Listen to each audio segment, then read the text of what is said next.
Selamat datang di channel sekolah online gratis.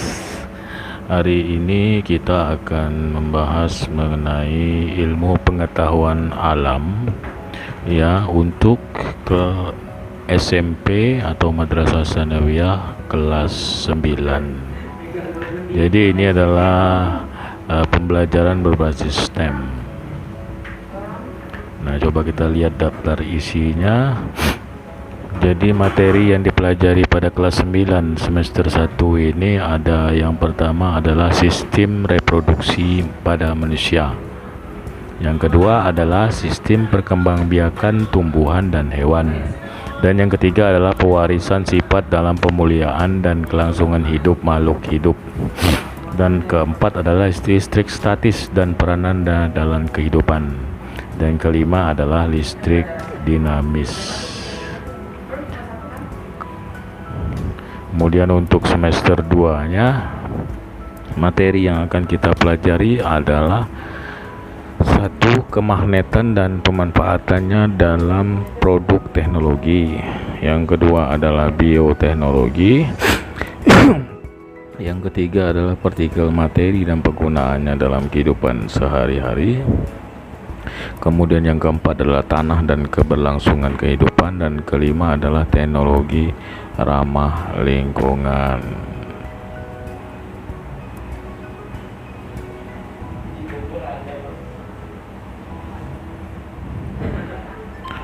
Oke, kita mulai dengan yang pertama adalah sistem reproduksi pada manusia.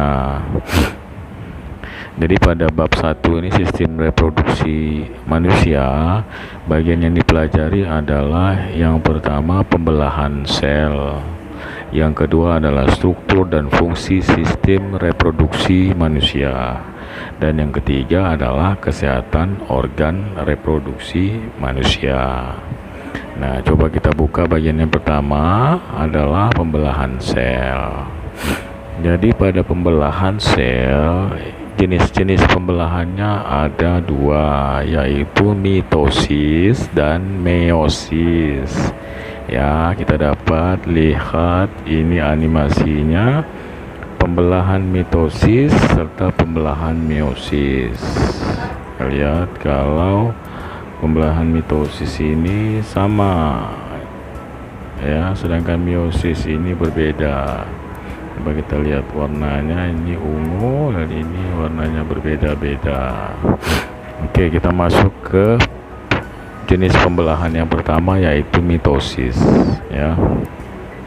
Nah, pembelahan mitosis ya, itu adalah pembelahan yang menghasilkan dua sel anakan ya, pembelahan dengan materi genetik yang identik. Identik itu artinya sama persis ya, dari sel induknya. Pembelahan dari sel induk, dan hasil pembelahannya itu menghasilkan dua sel anak yang materi genetiknya identik atau sama ya. Nah, pembelahan secara mitosis terjadi pada organisme yang mengalami pertumbuhan ya, perbaikan atau reproduksi aseksual. Jadi pertumbuhan, kalau anak-anak itu dari mulai kecil sampai besar terus, itu namanya pertumbuhan. Kemudian perbaikan sel, misalnya terjadi luka ya, nah nanti lukanya itu akan menutup dengan sendirinya dengan adanya perbaikan.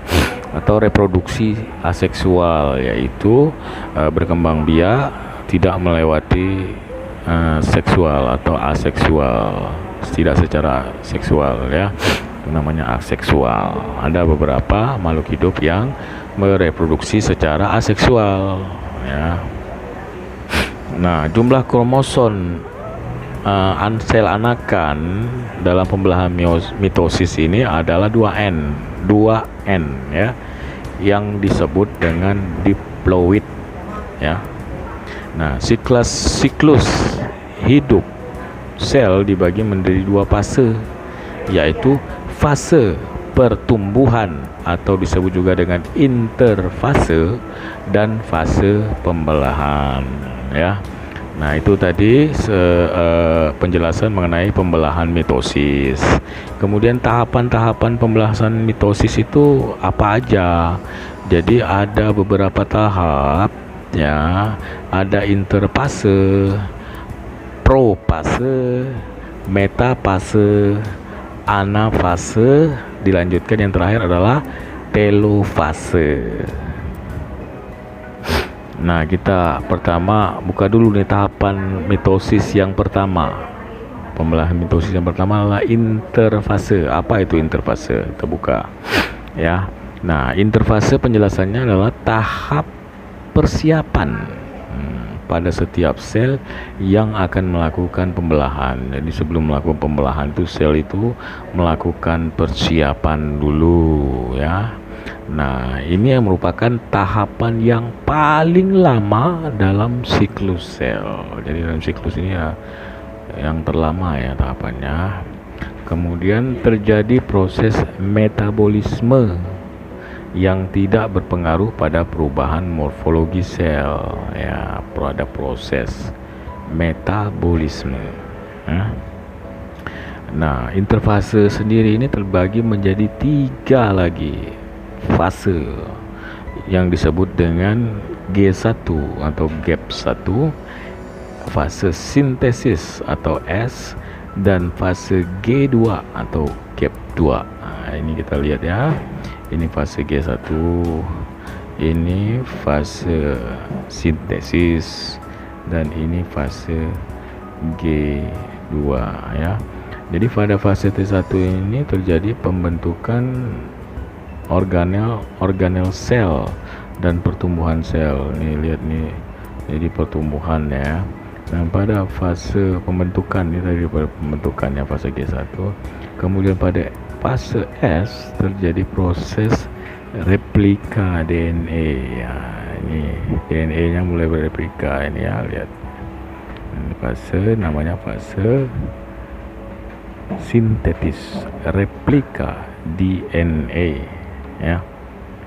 Nah, sedangkan pada fase berikutnya adalah fase G2, yaitu terjadi pertumbuhan daripada organel.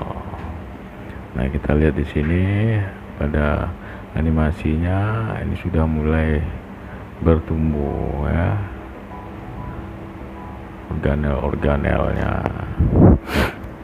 Oke, itu tadi adalah interfase. Kemudian kita lanjutkan tahapan mitosis berikutnya adalah profase. Apa itu profase? Nah, ada profase ini yaitu benang-benang kromatin memendek dan menebal membentuk kromatid. Nah, ini kita lihat di sini ya. Kromatid berpasangan membentuk kromosom. Nih pasangannya ya. Kemudian membran nukleus dan nukleolus itu menghilang membrannya. Kemudian pada sel hewan, sentriol mengalami pembelahan. Sentriol tersebut memisah menuju kutub yang berlawanan. Ya, nah, benang spindel mulai mengatur diri sedemikian rupa sehingga menyerupai sebuah pancaran atau aster. Nah, itu ya. Jadi membran nukleus yang ini nih ya, kita lihat yang nomor 3 ini menghilang. Kita lihat di animasinya nih ya.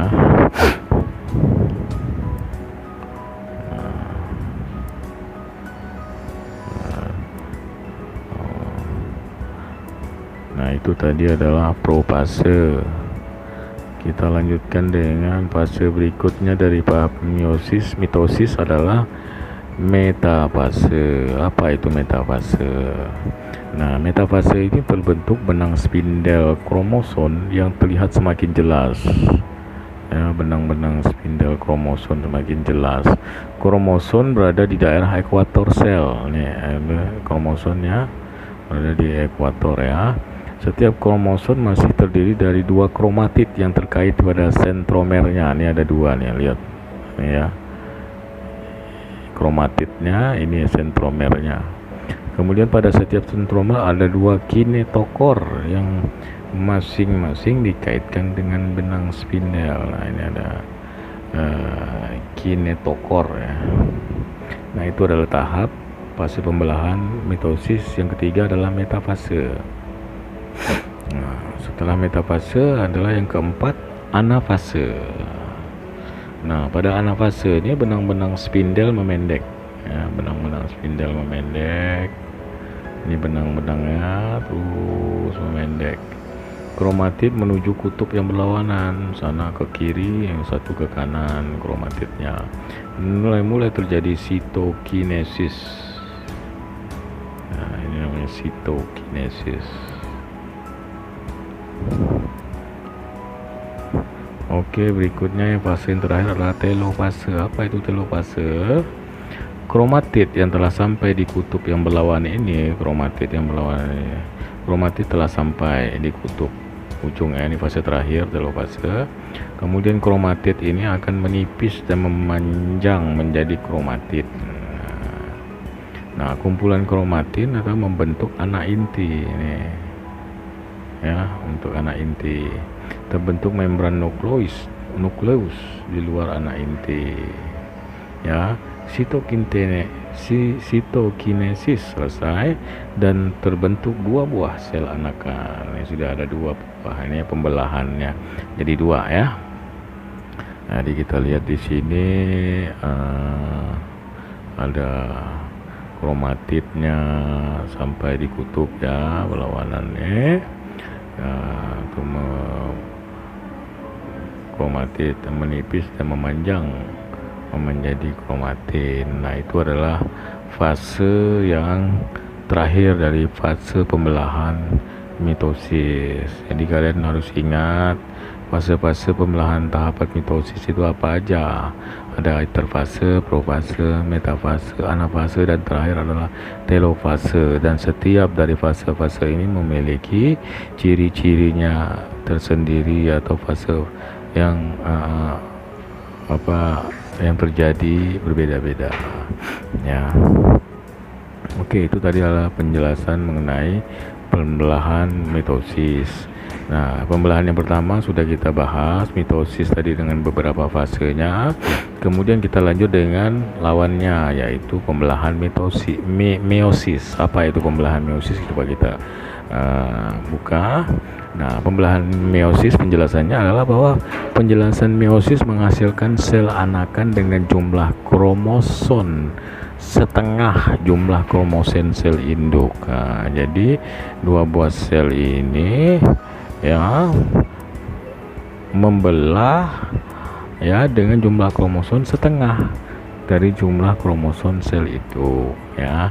Nah, pembelahan meiosis bertujuan untuk berkembang biak. Ingat itu ya, meiosis bertujuannya untuk berkembang biak secara seksual, yaitu dalam proses pembentukan gamet atau gametogenesis ya. Nah, meiosis ini mengalami pembelahan inti dua kali sehingga satu sel diploid atau 2N akan menghasilkan 4 sel haploid N. Nah, ini jadi dia membelah inti ini dua kali. Jadi dia sudah membelah pertama, dia membelah lagi menjadi 4 buah ini ya. Sel 4 buah. Jadi yang pertama sel induknya ya, kemudian membelah menjadi 2, kemudian membelah lagi menjadi 4 sel haploid ya.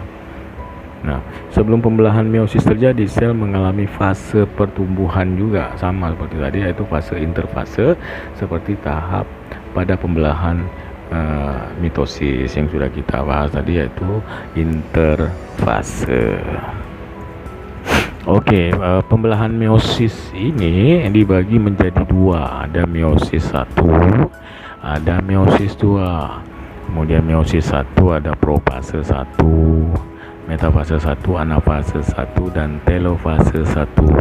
Sedangkan meiosis 2 itu ada profase 2, metafase 2, anafase 2, dan telofase 2. Berarti ini sama ya, cuma dibagi antara meiosis 1 dan meiosis 2. Coba kita pelajari meiosis 1 dulu. Meiosis 1 fase yang pertama adalah profase 1. Itu apa itu profase 1? Oke. Di dalam profase 1, membran inti mulai menghilang ya membrannya. membran intinya mulai menghilang, terbentuk gelondong pembelahan. Nah, kromosom menebal dan kromosom homolog saling berpasangan. Kemudian terjadi pindah silang atau pertukaran segmen molekul DNA yang sesuai di antara dua buah kromatid. Nah, itu adalah profase 1. Kemudian metafase 1 adalah kromosom homolog atau tetrat. Bergerak ke bidang ekuator dengan sentromer mengarah ke kutub. Sentromer mengarah ke kutub. Nah, masing-masing kromosom ini berikatan dengan benang spindel pada bagian sentromer, benang spindel ya.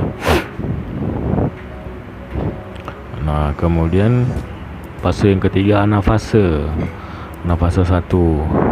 Kromosom homolog itu ditarik oleh benang spindel ke arah kutub pembelahan sehingga tetrat terpisah dan kromosom bergerak menuju kutub yang berlawanan. Ini kromosom bergerak menuju ke kutub yang berlawanan. Membran sel mulai melekuk di bagian tengah, melekuk ya.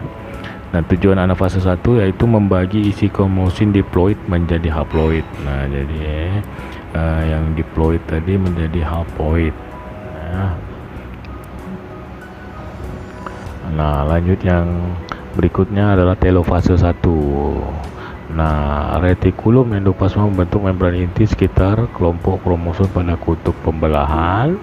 Nukleus mulai terbentuk dan terjadi sintokinesis, yaitu pembelahan sitoplasma menjadi dua bagian sehingga terbentuk dua sel anakan dengan kromosom yang sudah haploid.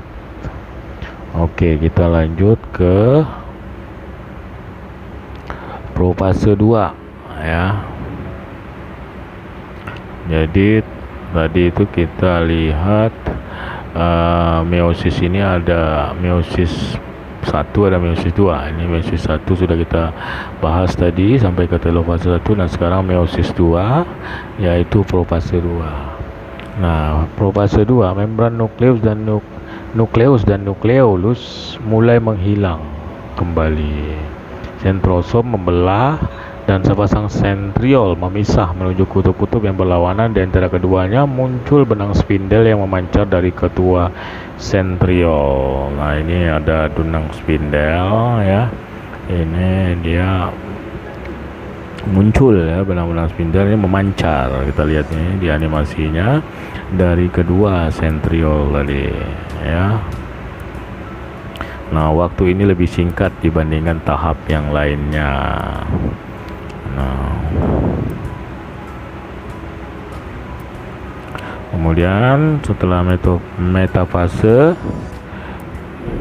profase 1 kita lanjutkan dengan metafase 2. Jadi setiap kromosom haploid tadi yang berisi dua kromatid ya tertarik ke bidang ekuator, terbentuk benang-benang spindel, salah satu ujungnya melekat pada sentromer ya, khususnya di bagian kinetochor ya, kinetokor ya, dan ujung lainnya membentang menuju kutub pembelahan yang berlawanan. Nah, kemudian kita lanjutkan dengan fase berikutnya yaitu anafase 2. Nah, ini spindel menarik kromatid, ini ditarik kromatid menuju ke kutub pembelahan yang berlawanan. Kedua kromatid bergerak menuju kutub yang berbeda. Ini perlawanan ya, dia gerakannya berbeda, ini satu ke kiri satu ke kanan. Nah, pada akhir anafase membran sel ini mulai terbentuk. Nah, kemudian ada telofase 2 yaitu kromatid di kutub berubah menjadi benang-benang kromatin. Membran nukleus dan inti haploid terbentuk dan kromatin menipis dan memanjang menjadi benang-benang kromatin dan terjadi sintokinesis sehingga terbentuk 4 sel anakan haploid. Ini dari 4 ya. 4.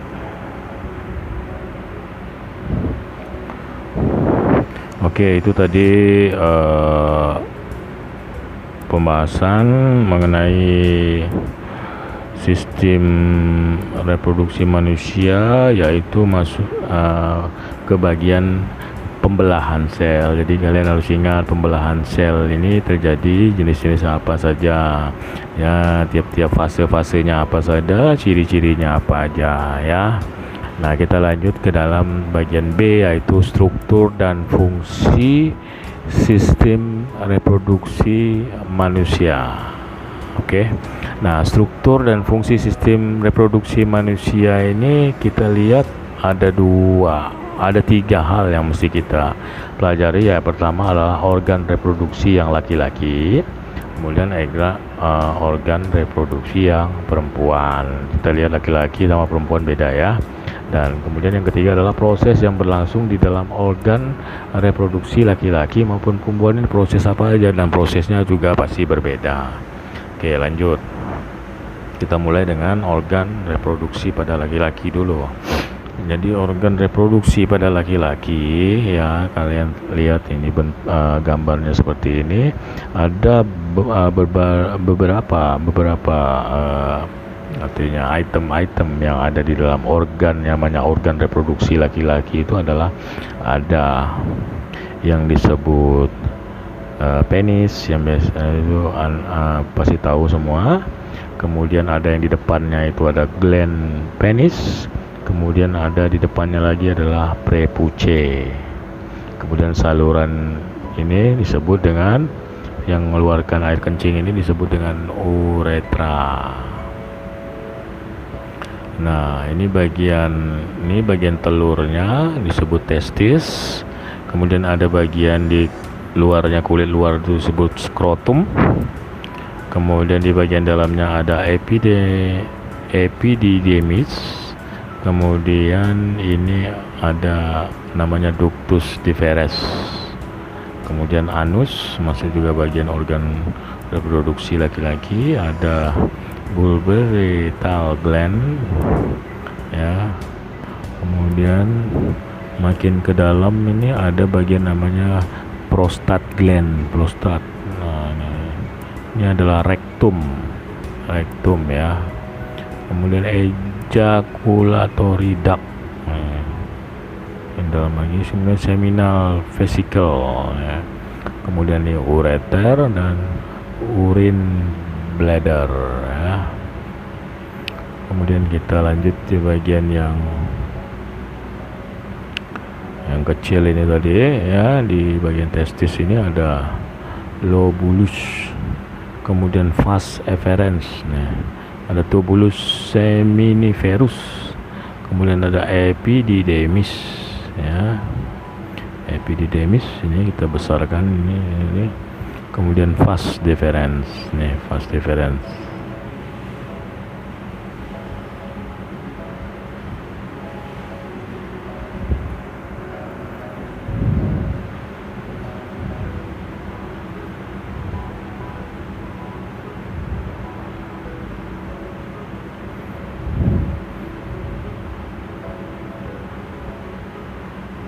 Oke, itu tadi bagian-bagian daripada organ reproduksi laki-laki ya. Ini kalian mesti ingat ini bagian-bagiannya apa aja, nanti fungsi-fungsinya apa aja, dan setiap organ ini mempunyai bagian-bagian dalam organ ini mempunyai fungsinya sendiri-sendiri ya, tersendiri, dan merupakan suatu sistem yang sangat kompleks dan berjalan otomatis, tentunya ciptaan Tuhan ya, bisa membuat sistem sebaik ini gitu ya. Nah, jika ada satu yang sakit atau mengalami kerusakan, tentunya ada yang tidak berjalan secara normal gitu ya. Oke, kita lanjut berikutnya. Nah, kedua, organ reproduksi perempuan, kita lihat bentuknya seperti ini ya, seperti menyerupai huruf Y ya. Nah, ini ada bagian vagina, kemudian ada cervix, kemudian di sini adalah uterusnya, masuk ke dalam lagi ada endometrium, kemudian di sini ada ovarium namanya, kemudian di sini ada fimbriae, kemudian ke dalam lagi ini oviduk ya, yang menyerupai salurannya ya, kemudian ada ovum ya, kemudian infundibulum pudibulum, opum nih yang kecil yang abu-abu, salurannya sebut opiduk. Oke, ini adalah organ reproduksi perempuan. Sangat berbeda ya, laki-laki dan perempuan sistemnya berbeda. Itu hebatnya Tuhan pencipta alam semesta ini bisa menciptakan sistem sejenius ini ya. Oke, kita lanjutkan proses yang berlangsung di dalam organ reproduksi laki-laki dan perempuan ya. Nah, ini adalah proses yang berlangsung ya. Pada organ reproduksi pria berlangsung proses namanya spermatogenesis, yaitu proses pembentukan sel kelamin jantan atau sperma. Nah, ini sel kelamin jantan. Ini adalah pembelahan meiosis 1, pembelahan meiosis 2, kemudian terjadi diferensi. Jadi kalian lihat di sini sperma laki-laki ya. Langsung proses spermatogenesis, ada langsung berubah menjadi spermatosit primer, kemudian membelah menjadi spermatosit sekunder, membelah lagi menjadi 4 menjadi spermatid. Nah, spermatid inilah yang menjadi spermatozoa nih, yang berenang-renang, ini bergerak hidup, ini adalah bakal makhluk hidup ya, spermatozoa. Ini kalian, asal kalian ini dari sini nih, sebelum kalian menjadi laki-laki ya atau menjadi manusia ya masih seperti ini ya. Oke, lanjut.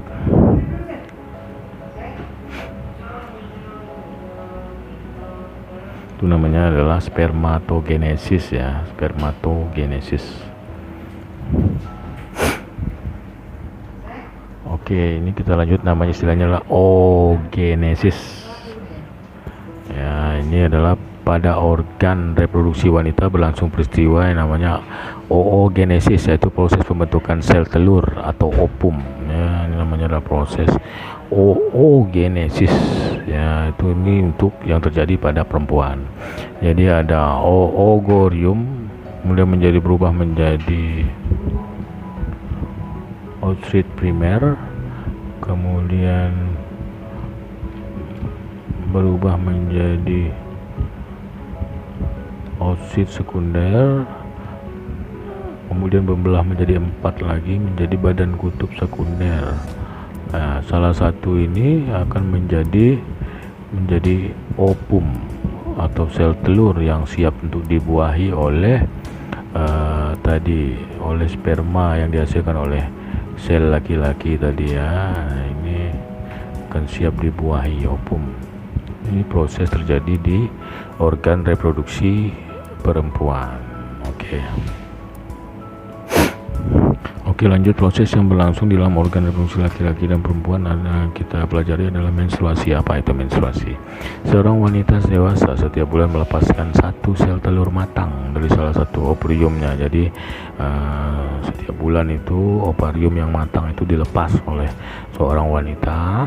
Apabila tidak terjadi fertilisasi atau fertilisasi itu ada pembuahan yang terjadi, pembuahan oleh sel telur, maka akan terjadi pendarahan yang disertai luruhnya sel telur tadi dari lapisan endometrium ya. Jadi setiap bulan itu wanita akan mengalami menstruasi, yaitu melepaskan darah ya, yang merupakan sel telur matang ya yang tidak dibuahi. Nah, itu tiap bulan itu akan terlalu luruh ya keluar. Nah, pendarahan tersebut dengan menstruasi. Nah, menstruasi terjadi secara periodik sehingga disebut siklus menstruasi. Periodik itu maksudnya teratur gitu ya. Nah, pada umumnya siklus menstruasi berlangsung selama 28 hari. Jadi 28 hari terjadi menstruasi. Kemudian 28 berapa hari menstruasi itu berbeda-beda tiap wanita. Kemudian 28 hari lagi terjadi lagi menstruasi. Jadi dibulatkan sebagai tiap bulan ya terjadi menstruasi. Oke, kemudian lanjut ke fertilisasi. Fertilisasi ini sebulan sekali ovarium akan melakukan ovulasi, yaitu pengeluaran sel telur matang yang berupa oosit sekunder. Sel telur ini siap dibuahi sperma. Peleburan antara sel telur dan sperma disebut pembuahan atau fertilisasi. Fertilisasi terjadi dalam tuba falopi dan menghasilkan zigot. Jadi sebulan sekali ovarium melakukan ovulasi, yaitu pengeluaran sel telur matang. Jadi sel telur matang itu dikeluarkan. ya, berupa oosit sekunder. Nah, sel telur ini sudah siap nih dibuahi oleh sperma. Nah, jika ketemu dengan sperma atau jika terjadi pembuahan, maka terjadilah pembuahan atau fertilisasi. Nah, pembuahan tersebut terjadi di tuba falopi dan menghasilkan zigot. Nah, zigot atau bakal anak itu ya. Nah, itu tadi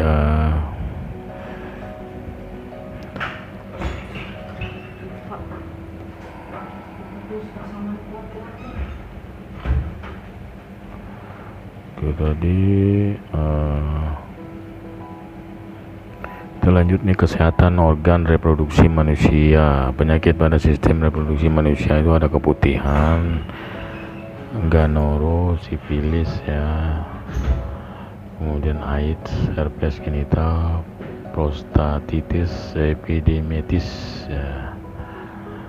Nah, ini kesehatan organ manusia, upaya mencegah penyakit reproduksi baik pada laki-laki dan perempuan ya. Khususnya perempuan adalah mengganti pembalut, kemudian menghindari penggunaan sabun dan pembersih kewanitaan secara terus-menerus. Kemudian laki-laki mengurangi kebiasaan mandi dengan air panas ya. Air panas itu nggak bagus ya untuk laki-laki. Minum testis selama beraktivitas dan menghindari minuman beralkohol. Ini testisnya itu jangan sampai kesandung, kepukul atau segala macam. Oke, itu tadi mengenai, kita balik lagi ke materi awal tadi ya. Daftar isinya bahwa sistem reproduksi manusia, pembelahan sel sudah kita lalui, yaitu meiosis dan mitosis tadi. Kemudian sistem reproduksi, struktur dan fungsi sistem reproduksi manusia sudah kita lalui, dan kesehatan organ reproduksi manusia tadi juga sudah kita bahas, baik keputihan. Jadi keputihan ini penyakitnya ditandai dengan keluarnya cairan kental berwarna putih dari alat kelamin ya, disebabkan oleh infeksi jamur. Nama jamurnya yang kalian ingat, Chlamydia trachomatis, Candida albicans, bakteri Gardnerella vaginalis, dan Trichomonas vaginalis ya. Kemudian pencegahan dengan cara menjaga kelembapan alat kelamin. Jadi dicegah, jadi kelembapan alat kelaminnya itu dijaga, jangan sampai basah atau lembab terus gitu ya. Kemudian lanjut ke gonore atau kencing nanah. Ini penyakit yang ditandai dengan keluarnya nanah ya dari saluran kencing sehingga terasa sakit saat buang air kecil yang disebabkan oleh infeksi. Nama bakterinya adalah Neisseria gonorrhoeae. Nah, ini bersifat bakterinya ini ya, ini menular ya, penyakit ini bisa menular. Pencegahan dengan cara menghindari kontak seksual dengan penderita, karena ini penyakitnya bisa menular jika kita terjadi kontak dengan orang yang menderita penyakit tersebut. Maka hati-hati ya, dalam bergaul juga mesti hati-hati ya, hati-hati. Oke. Nomor 3 adalah sifilis raja singa. Ini penyakit yang ditandai dengan timbulnya luka pada alat kelamin. Jadi alat kelamin itu ada luka-lukanya, ada rektumnya ya, lidah, bibir, dan tetapi tidak terasa sakit. Jadi ya, bentuknya itu ada, bisa kelihatan lah ya, apa disebabkan oleh infeksi bakteri namanya Treponema pallidum. Nah, pencegahan menghindari kontak langsung antara luka di kulit dengan selaput lendir dan cairan tubuh penderita. Jadi ini juga bersifat menular ya, jika kita tidak berhati-hati dalam memilih pasangan. Dia kontak langsung ya, kontak langsung, bersentuhan itu bisa. Oke, lanjut ke AIDS ya. Ini penyakit yang bahaya nih ya, penyakit yang merusak sistem kekebalan tubuh. Jadi kita tuh, tubuh kita tuh kan kebal ya, jadi tidak punya sistem, kalau namanya rumah itu punya sistem proteksi sendiri kayak. Jadi kita kalau ada penyakit masuk, nah itu bisa melawan subuh, kita bisa melawan karena ada sistem kekebalan. Nah, ini sistem kekebalan tubuh kita ini dirusak oleh IT nih. Kemudian ini disebabkan oleh oleh virus ya, namanya human immunodeficiency virus.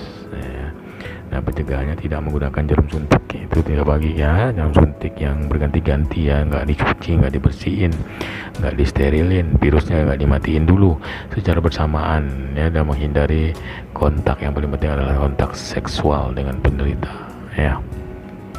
Kemudian herpes genitalis ya, penyakit yang ditandai dengan timbulnya bintik-bintik yang berisi cairan di alat kelamin ya, dubur atau mulut dan terasa sakit.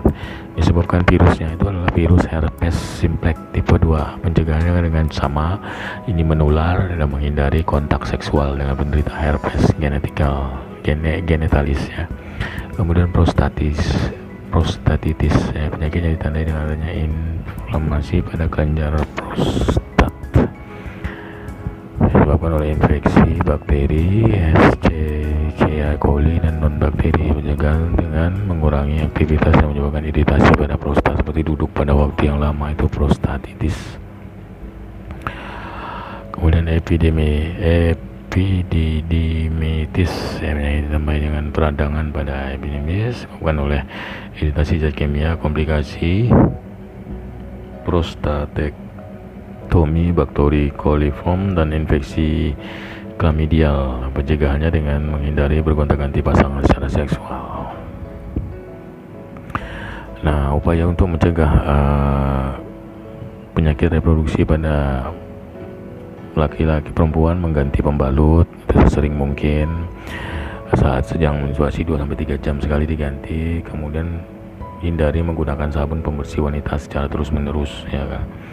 Kemudian untuk laki-laki, mandi dengan air panas itu harus dikurangi dan melindungi testis selama beraktivitas, jangan sampai kesandung terpukul atau sebagainya, dan menghindari minum alkohol dan rokok. Oke, itu semua tadi adalah pembahasan yang pertama pada ilmu pengetahuan alam semester 1, yaitu pada sistem reproduksi manusia. Pada materi berikutnya kita akan lanjutkan dengan sistem perkembangbiakan tumbuhan hewan. Oke. Jangan lupa subscribe, kemudian silakan komen, like, share, dan lain sebagainya lah ya. Pokoknya ini untuk menambah pengetahuan kalian. Mudah-mudahan ini bermanfaat bagi anak-anak sekalian. Oke. Terima kasih atas perhatiannya. See you next video.